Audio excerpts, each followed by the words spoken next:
बिस्मिल्लाहिर्रहमानिर्रहीम।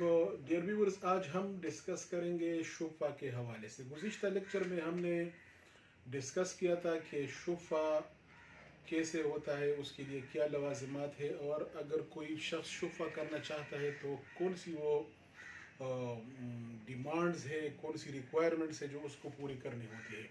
हमने डिस्कस किया था कि अगर कोई शख्स किसी अराज़ी पर शुफ़ा करना चाहता है तो सबसे पहले वो उसके लिए मुतालिबा करेगा। जब उसको नॉलेज होगा तो वही उसका तलब मुवासिबत और फिर नोटिस देगा जिन्होंने अराज़ी ख़रीदी है उसको, और इस तरह बाद में अदालत में दावा दायर करेगा अपने हक़ के साबित करने के लिए। वो अलग से लेक्चर में वो मौजूद है।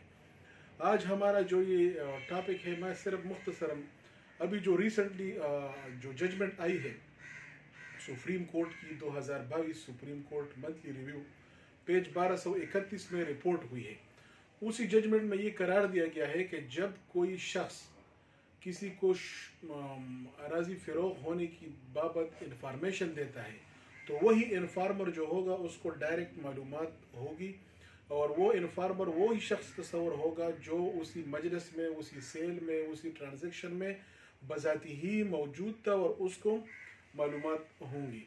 इन्फार्मर के लिए ये जो हमारे जो आम तौर से अदालतों में जब हम देखते हैं, जब मुकदमात होते हैं तो इन्फार्मर के बारे में ये होता है कि मैंने बाज़ार में किसी से सुना कि ये अराज़ी फ़रोग़ हो गई है, या मैंने फला जगह बैठा था कि मैंने किसी से सुना कि ये अराज़ी फ़रोग़ हो गई है, तो उसके बाद प्रेमटार वो शुबे का ऐलान करता है। ऐसा नहीं होगा।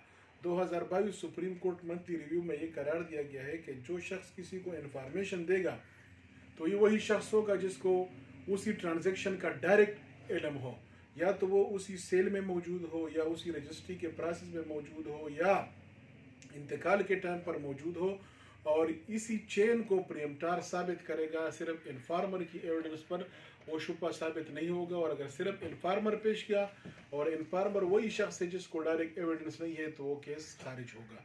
रिसेंटली ये जजमेंट है, नहायत अहम जजमेंट है, 2022 supreme court monthly review. Learning के हवाले से, सीखने के हवाले से जस्टिस काजी फ़ाइज़ ईसा और जस्टिस याहिया अफरीदी साहब की ये जजमेंट है। मेरा जो लॉ के जो मेरे कोलीग्स हैं, स्टूडेंट्स हैं, जो जानना चाहते हैं शुफ़ा के रीसेंट कवानीन में जो नई नई तब्दीलियाँ होती है, तो वो जी जजमेंट लाजिमी पढ़े। इंशाअल्लाह इसी हवाले से मज़ीद भी हम डिस्कस करेंगे, मज़ीद भी इस पर बात करेंगे। तब तक के लिए इजाज़त चाहता हूँ। अल्लाह हाफ़िज़।